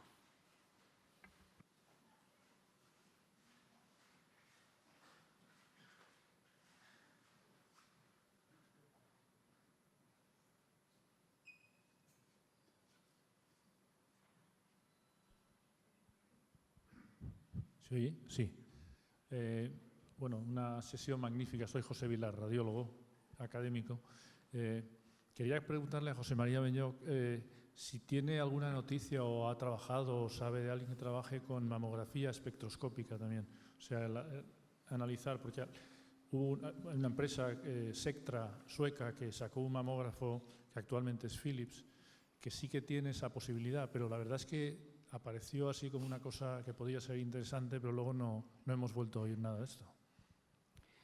Sí, sí que tengo, bueno, hola José Le, sí que tengo información precisamente de Philips, de una persona que trabajaba antes en Israel en General Electric y ahora está en Philips, que era el jefe de la división de PET para mamografía, que está trabajando ahora en Philips, se llama Ira Blevis, está trabajando ahora en Philips desarrollando un TAC espectral para mama dentro de Philips.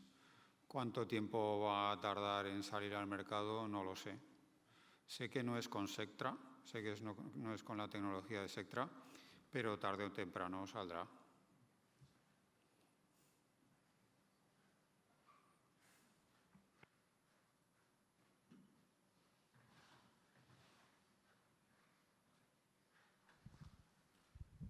Gracias. Manuel Moya, pertenezco al área clínica. Quería hacer una pregunta al doctor Benlloch de índole práctico, puesto que nosotros tratamos más con pacientes. Me parece interesantísimo su cuarta opción, la máquina híbrida que inserta una, digamos, una PET con lo cual tenemos o simultaneamos una imagen, digamos, morfológica con algo que puede ser funcional. Mi pregunta es muy sencilla. Primero, ¿esto requiere para practicar un examen de esto la quietud absoluta del paciente? Esa sería la primera. Y la segunda es si en caso de movimiento, en caso de alguna esto, hay una, diríamos, recreación por parte del software de las imágenes que luego al final nos dan. Bueno, muchas gracias por la pregunta. El aparato que estamos haciendo nosotros, el inserto, está dedicado exclusivamente a cerebro. Existen ya aparatos de PET de resonancia comerciales de cuerpo entero que comercializa General Electric, Philips y Siemens. Por ahora no están teniendo mucho éxito porque pues son extraordinariamente caros. Estamos hablando entre 5 y 7 millones de euros cada uno de estos aparatos. Y en este tipo de aparatos sí que hay correcciones de movimientos fisiológicos como respiración o los latidos del corazón. Sí que se están aplicando estas información del pulso cardíaco e información de la respiración mediante un cinturón para corregir las imágenes, con más o menos éxito. Tampoco es que tengan un éxito completo. En nuestro caso es notablemente más sencillo porque se trata de la cabeza. Nosotros estamos diseñando un método para inmovilizarla de alguna forma mediante aire comprimido, o sea, soplando no, pero con una bomba que mantiene más o menos rígida la cabeza sin distorsionar la imagen, ¿no? Se trata al final de aire. De todas formas, este proyecto europeo era fundamentalmente para el diagnóstico de esquizofrenia. Pues bueno, vamos a ver cuando empecemos a ver enfermos, que serán los próximos meses, a ver si los pacientes que tienen esta enfermedad pues, están tranquilos pero bueno, lo hemos diseñado de acuerdo con médicos de la Karolinska para facilitarle. Hemos puesto un espejo para que puedan ver al exterior, puedan no sentirse pues claustrofóbicos, ¿no? Entonces, en nuestro caso, como digo, es más sencillo porque en principio, bueno, el cerebro, si está la cabeza quieta, podemos inmovilizarla de forma relativamente sencilla. No vamos a tener grandes problemas de movimientos fisiológicos en el cerebro.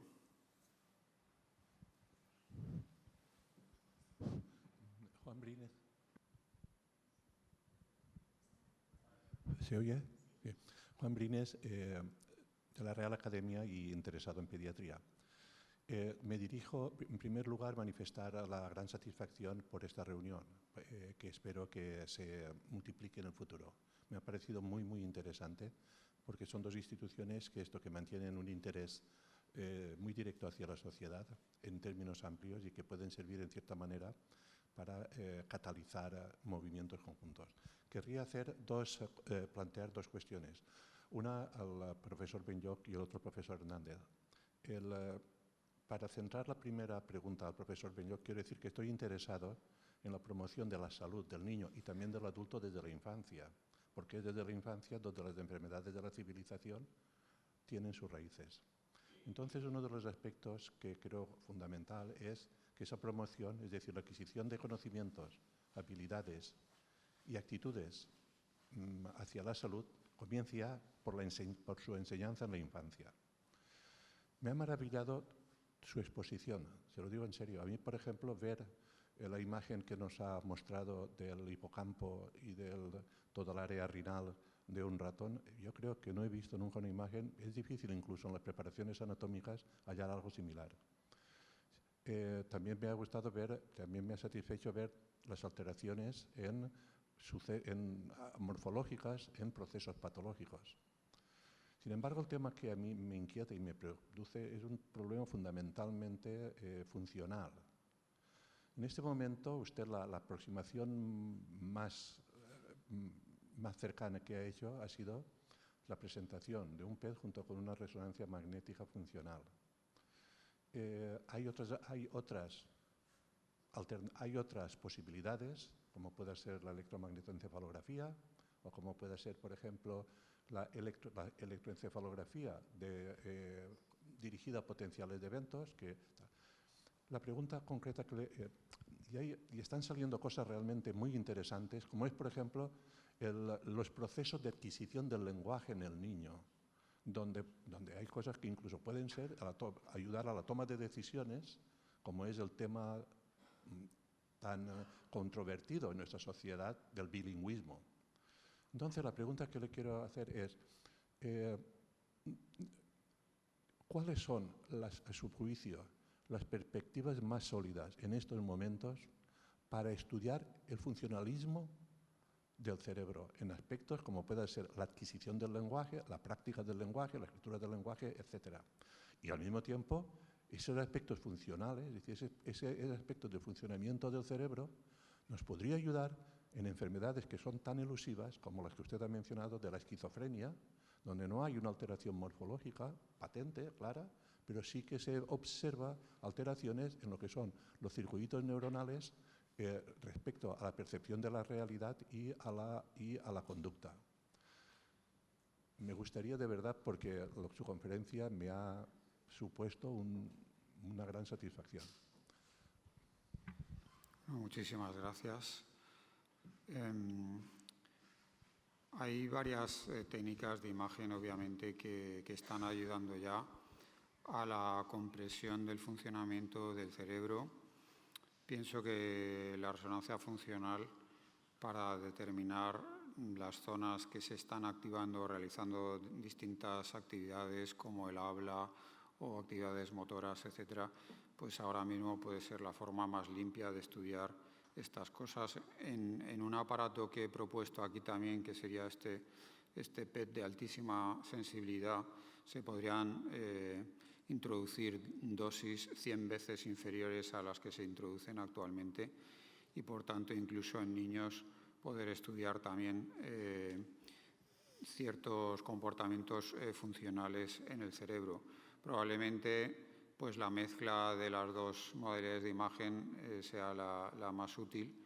También está la tecnología que ha mencionado de la magnetoencefalografía, que tiene un futuro también brillante, que no la he nombrado aquí y que también se está revolucionando con una tecnología que se llama SQUIDS. Todo esto poquito a poco se introducirá en la investigación fundamentalmente y nos abrirá un campo de estudio que ahora mismo pues está bastante cerrado. Pero bueno, ya sabemos que el cerebro es extraordinariamente complejo y, como usted ha nombrado, pues no basta solamente con ver la morfología, sino ver la función. Y a lo mejor dentro de la función también están las bacterias, de las que hemos hablado antes, que está de moda. En Science han aparecido artículos que llaman bastante la atención al respecto de la influencia del microbioma. Por ejemplo, pues recientemente un niño autista se ha realizado un trasplante fecal y ha dejado de ser autista. Son cosas que han aparecido en Science, por muy raras que parezcan. Es decir, la influencia del microbioma es capital.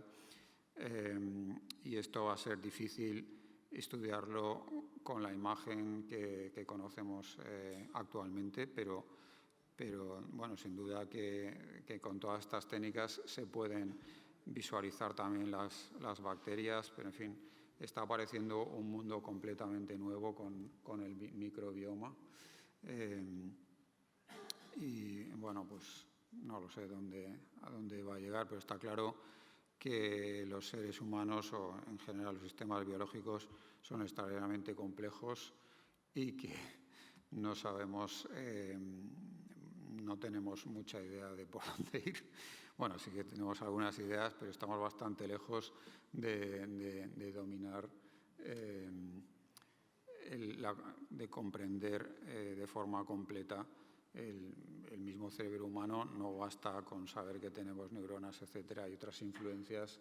La interacción entre el sistema inmune y el cerebro, por ejemplo, a través del microbioma que se nos escapan hoy en día de forma prácticamente completa. Sí, tú también querías. Querría agradecer el recuerdo, aparte del doctor Yúfera, que es conocido en toda España, el recuerdo de don Enrique Hernández, que tantas enseñanzas nos ha proporcionado. Una pregunta concreta es, Javier, si no me equivoco, la prótesis más frecuente que se está en estos momentos activando, que se está imponiendo, son las prótesis dentales, y concretamente los implantes dentales. Y curiosamente, a pesar de que se atraviesa una mucosa y que se penetra dentro de un tejido óseo esponjoso, que lo lógico sería pensar que ahí también se están produciendo placas y películas, la poca información que al respecto tenemos. Y es más, cuando la inmensa mayoría de esos implantes requieren cuidados de por vida, por así decirlo, porque si no, con frecuencia se estropean, ¿no? ¿Qué información nos podrías aportar al respecto? Pues, doctor Brines, poca información le puedo dar. Como usted muy bien ha dicho, prácticamente no, muy poco aparece por ahí en la literatura.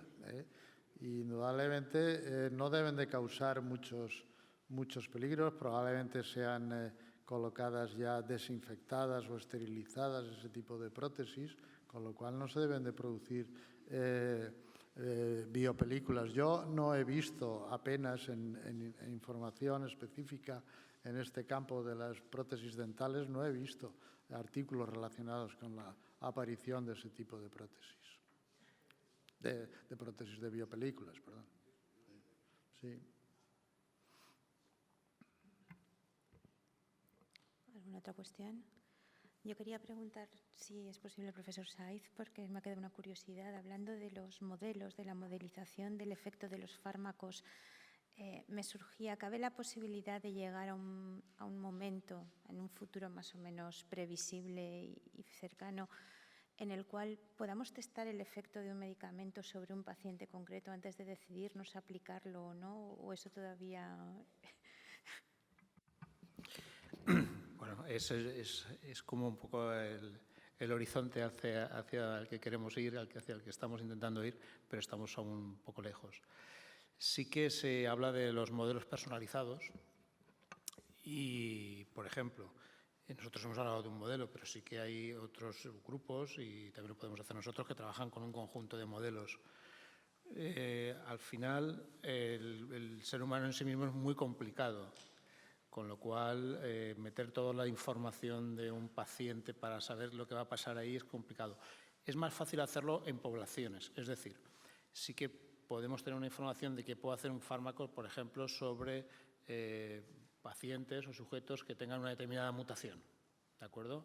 O que tengan una determinada patología, además de la que se va a tratar con ese fármaco, ¿de acuerdo? Eso es un poco más, trabajar, digamos, con modelos de población es un poco más paso anterior al de llegar al modelo específico de paciente. Muchísimas gracias. Bien, para terminar este acto me gustaría invitar al profesor Dr. Llombart para que nos dirigiera unas palabras y diera por cerrado, por clausurada esta jornada.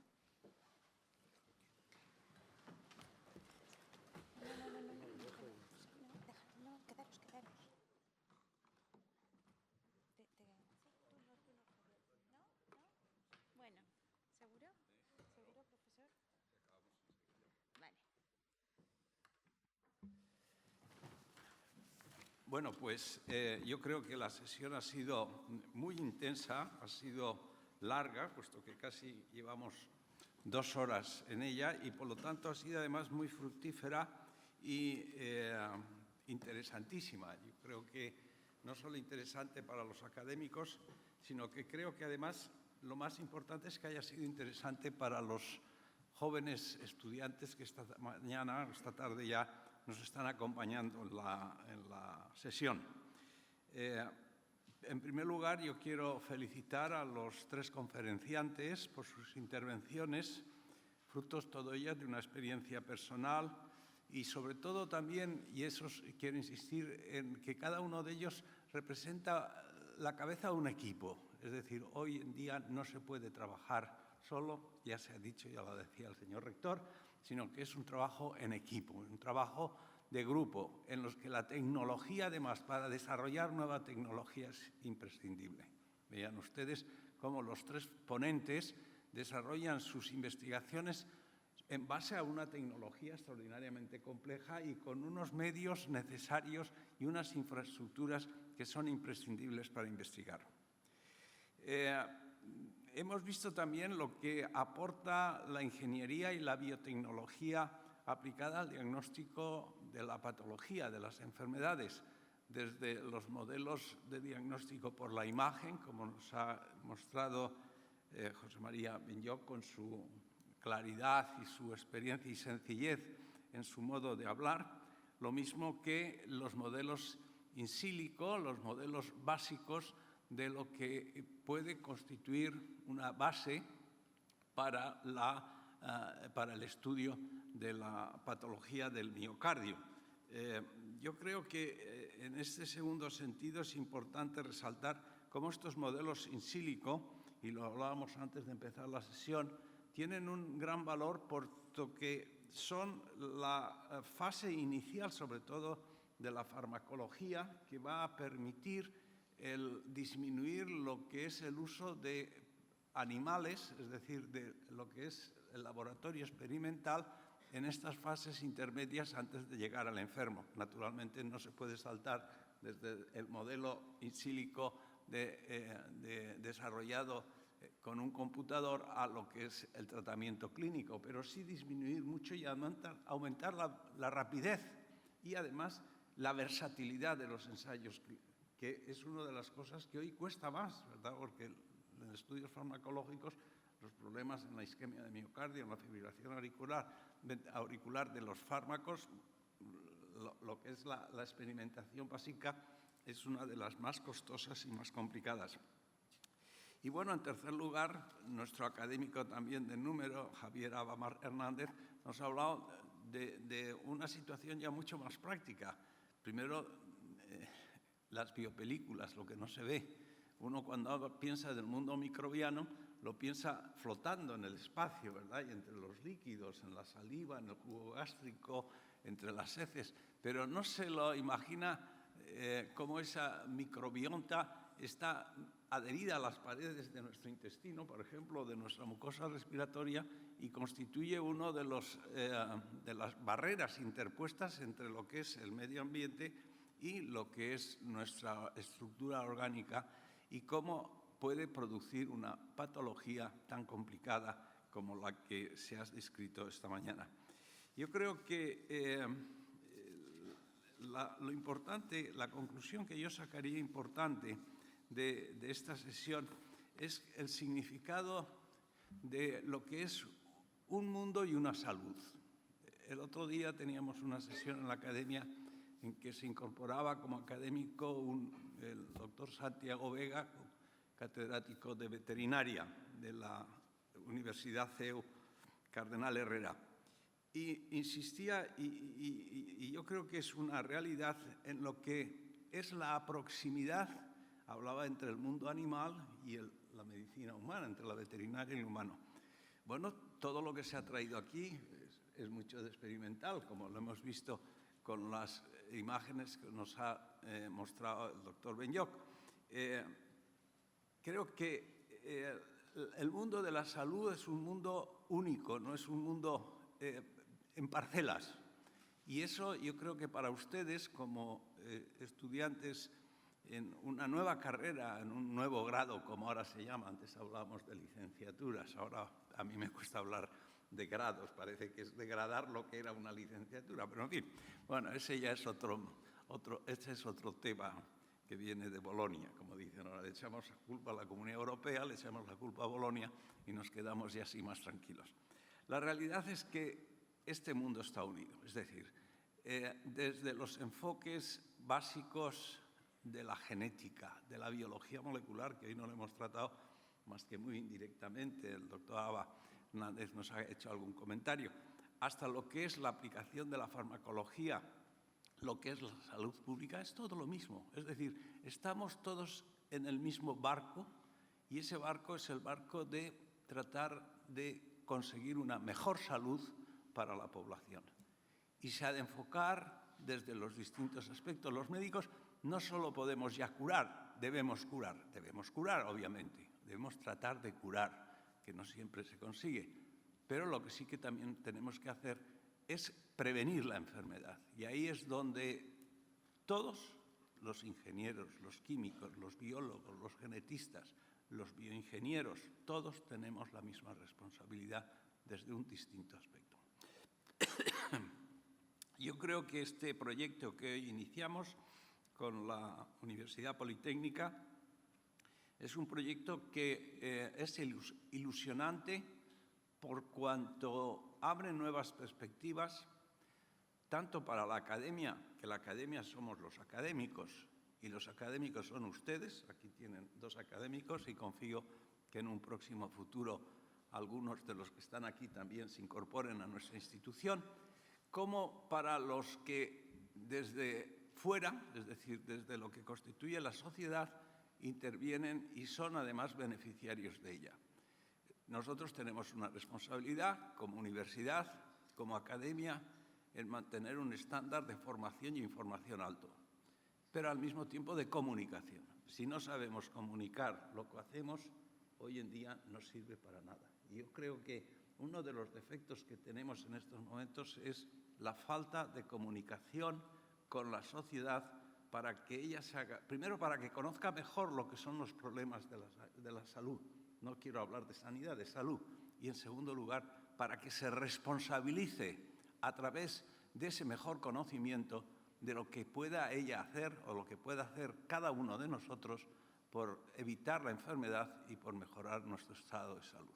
Así pues, con esa ilusión, con ese ánimo, agradeciendo a los ponentes, agradeciendo también a María Antonia por su coordinación en este acto y agradeciendo al señor rector que ha tenido que salir porque sus obligaciones, como se dice, que son realidades, así se lo ha demandado. Les doy las gracias por su asistencia, les animo a los jóvenes a luchar porque realmente el futuro es de ustedes, no de nosotros. Muy buenos días.